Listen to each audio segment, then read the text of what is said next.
Bismillahirrahmanirrahim. Assalamualaikum warahmatullahi wabarakatuh.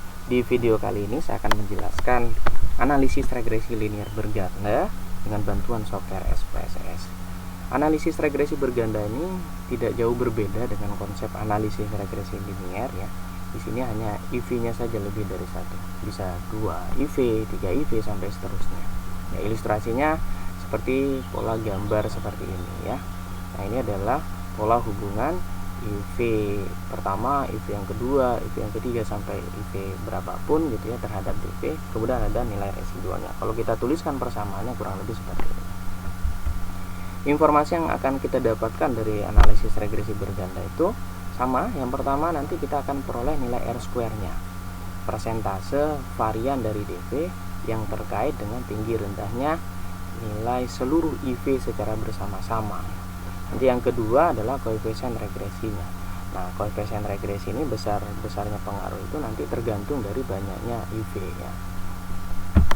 Contoh kasusnya kita ingin melihat apakah ada hubungan prestasi belajar itu dengan motivasi belajar dan jam belajar. Dependen variabelnya adalah prestasi belajar. Di sini independen variabelnya ada 2, jam belajar dan motivasi belajar. Nah, kita langsung saja kita terapkan menggunakan data gitu ya. Nah, ini contohnya, ini data jam belajar, motivasi belajar dan prestasi belajar.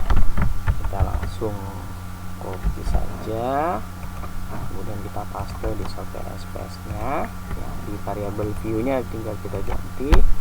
Ini jam belajar, ini motivasi gitu ya, ini yang prestasi. Langkah selanjutnya adalah tahapan analyze, regression, linear ya, kemudian kita masukkan dependen variabelnya adalah prestasi belajar, independen variabelnya jam belajar sama motivasi belajar kita masukkan. Tinggal kita klik OK. Tunggu hasil outputnya. Nah, ini hasilnya. Yang pertama adalah output dari model summary-nya. Nilai R-square-nya di sini diperoleh sebesar 0,7 ya, atau kita konversi ke dalam bentuk persentase itu sebesar R-square-nya 70%.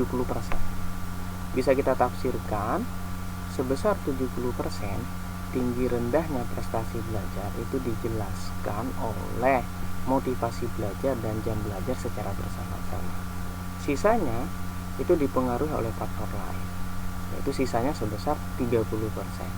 Faktor lainnya ini adalah yang tidak ikut dalam penelitian ini ya, misalnya minat belajar, dukungan sosial dan yang lain-lain ya.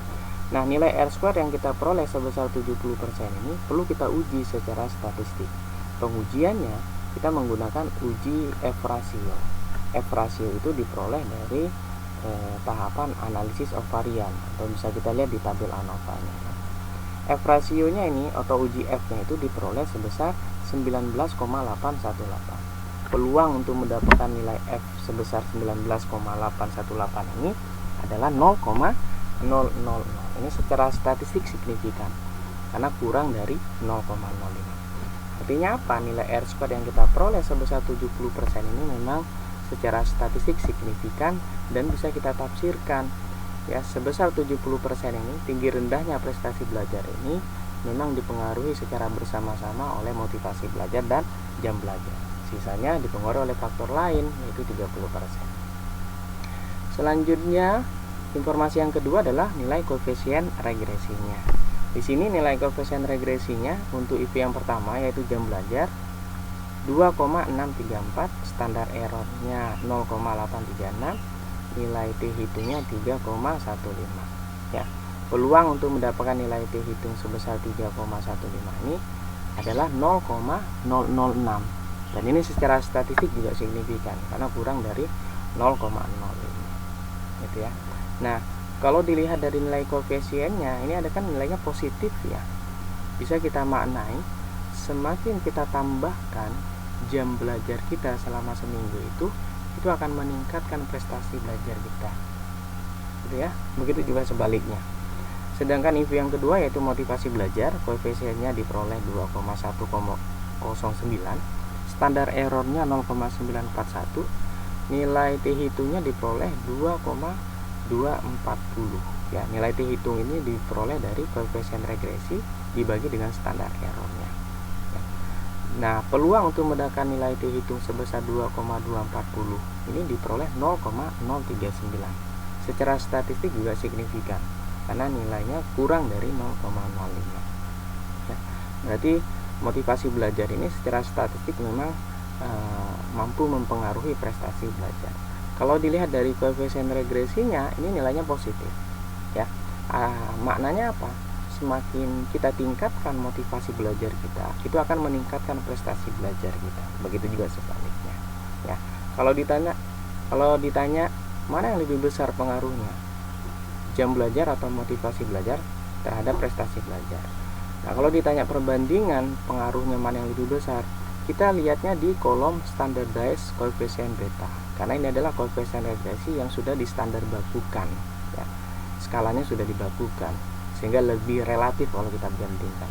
Di sini terlihat jam belajar itu lebih tinggi ya, sebesar 0,540 dibandingkan motivasi belajar 0,384 ya. Sehingga jelas di sini pengaruh yang paling besar itu antara dua itu ini adalah jam belajar terhadap prestasi belajar. Demikian penjelasan analisis regresi berganda menggunakan bantuan software SPSS. Semoga bermanfaat. Saya akhiri. Wassalamualaikum warahmatullahi wabarakatuh.